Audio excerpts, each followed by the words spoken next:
You're listening to Garden Master Ken Lain and the Top 10 Gardener Podcast. Welcome to the Top 10 Garden Show.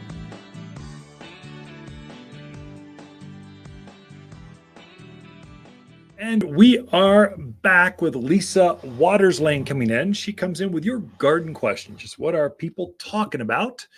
What kind of questions are your neighbors asking? And so we can learn from that. So welcome to the studio, Lisa. Thank you. Got a fantastic hair thing going on today. You look great on camera. Wow. You actually look great off camera. I was going to say, I'll let that one go. Those of you that are watching this via Spotify and Apple, that kind of stuff, you see the video piece. Everyone else gets audio only. We'll describe things by many, many words over the next 10 minutes. Okay, you will. What kind of garden question we got? Anything good going on? Well, there's always stuff going on, even in the dead of winter. There's stuff going on. Our first question is from Stacy. She wants to know, can she put wildflower seed down on top of the snow? And if she can still do that, do you still need to cover it with some mulch or dirt to keep the birds off of it? Yeah, so that's a good. So we've got a class on that. That's the last Saturday of this month. We'll kind of cover that. But here's the synopsis in a nutshell, 90 seconds or less.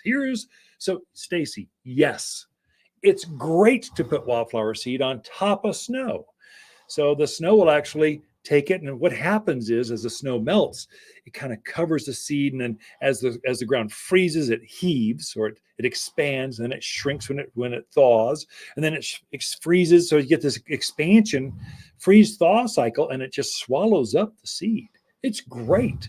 Now, the little secret that we teach in the class, we'll show you more hands-on this, but we say buy a bag of Watters Premium Mulch when you come in, and your seed.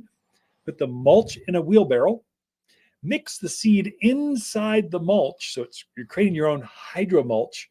And that's the insider tip for keeping birds off. So birds are going to they like flower seeds, especially winter birds. So they're pecking around looking for wildflower seeds. The bugs are all gone. So their protein source or their food source is seed. So you don't want to put out the world's most expensive bird seed out there. So to hide that by blending it in a wheelbarrow or a tarp or something, or your garden bucket, blend your seed in and then spread that. It does two things, keeps birds off. Secondly, it helps you spread it easier. So wildflowers are really tiny. Some of them are so tiny you can't hardly see them. Some are feathery and want to just float away. They just kind of that's how they're programmed. And so this allows you to spread it more evenly across that garden bed so you get a more consistent pattern. And again, we've got a lot of different styles of wildflower seeds. We make 4 of our own special mixes, blend our own, and then we've got a handout. Come ask for it. We'll give it to you. Stacy, come in, visit us. We're lonely here. Come visit the garden center and get your wildflower seed. So the thing about wildflower seed, you put it down now or between now and March. And sometimes it's hard for gardeners to be patient, but it's not going to pop up next week. No. So you've got to be patient and understand that it needs that freeze thaw to go through the winter, but it's not going to really start doing anything until we get some warmer weather to germinate in. Until it can see the sun. Mm-hmm. And so this is where a lot of wildflowers like poppies, they need that freeze thaw to scarify or to crack open the hull. They've got this really hard hull. And so it needs to go through this cold. If you were to wait to plant those until, let's say, May, too late. The poppies wouldn't come up. And so then going back to your point, wildflowers, if you're getting a good mix of wildflowers, you're going to have this wave. They don't all germinate at once. They come up in waves. And you'll see this in the wild. Oh, the poppies are in bloom. Then it's the verbena are in bloom. And then it's the penstemons are in bloom. So they don't all bloom at once. They're coming up at different waves or times. They're giving each other the courtesy of, okay, I'm done. Your turn. You can now show off. You get all the butterflies and hummingbirds. Go for it. So good mix will be, you want a perennial mix, something that comes back and grows even better next year than it did this year. True. Okay, next question is from Lindsay. We'll see if I can get it out. She purchased some insulation covers to cover some of her roses and things that she thought were maybe a little more sensitive to the winter. Question is, does she leave those on all winter, or is it something you put on, take off? Yeah. So, well, most things like roses don't need that much protection unless she's up in Flagstaff or something. We're not the Midwest. I mean, I know we get 4 seasons, but it's pretty mild. And so the ground just doesn't freeze solid. If you're lower elevation, Prescott Valley, Clarkdale, Cottonwood, Sedona, you don't need that at all. They're fine. So it's a overkill. But if you're a gardener, you want to nurse your plants and take care of them more, it's okay. You can leave them on all winter. They're not going to be, I would say, pull them off by March 1st. Because by then we're still cold, but we're over that bitter cold. Right. And you'll see your roses, especially because you called that one out. You'll see the buds. You'll probably see leaves on at that point, especially if you're protecting them. So I think most things, what most of us can do that don't have any kind of insulative cover or burlaps or some of these things, the best thing we can do, insulate the soil. Keep the soil from freeze and thawing. Like we mentioned for the wildflowers, it heaves. It also heaves your roots out of the ground. So if you put it like a 3-inch layer of mulch, compost, that will keep that ground from freezing, and it insulates that plant probably enough at this altitude, insulates it enough to, and it's so much easier than covering things up with burlaps or bags or zippies or whatever they are. It's more effective. The plants are happier and way easier for you. So anyway, that's. So I have a question about that. If you're say a rose, and you're putting mulch around it for winter protection, does that need to be pulled back come spring or so to kind of help with air circulation? So it depends. So you don't want mulch or manures or any kind of compost touching the barky area of a plant, because as it starts to grow and the ground activates, there's some bacterial things that can feed off the sugar underneath the bark. So for roses, I love shredded bark. That's really easy. It's breathable. Cedar tends to repel aphids and bugs. So we use a lot of that. We'll put it over top of the crown of certain plants. And then come spring, usually about March, we pull that back. Just keep it over the roots. And so, no, you should not have organic material touching the plants of the base of your trees, your shrubs.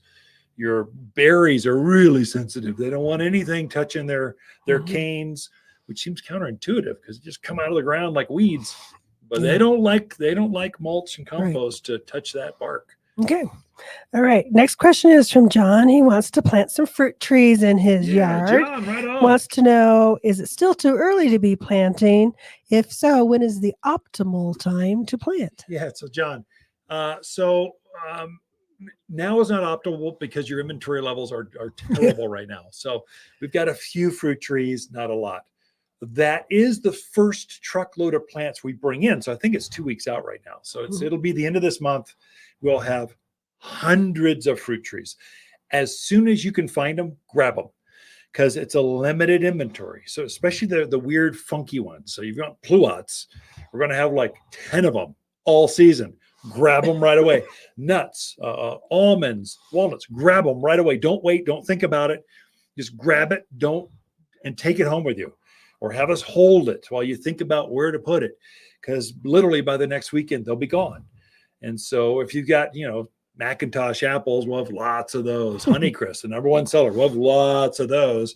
Less pressure, but as soon as you can find them, grab them. You can put them in the ground whenever.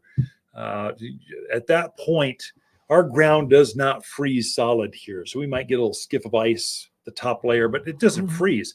So if those roots are kept from freezing, you're planting it correctly, you're watering it really well, John, go for it. You're in the planting season.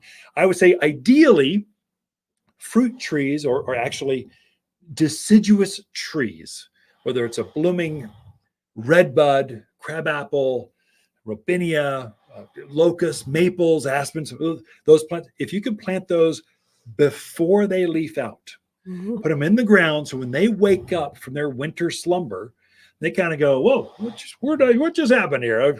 I've been teleformed into the soil over here. Whoa, what just happened?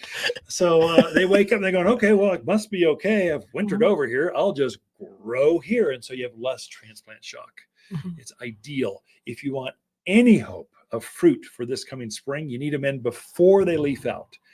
Anyway, we can go into more of that as far as what age, that kind of what variety is best. But your question was, when's the best time? Now, as soon as you can find them, I'd say February, March, perfect time.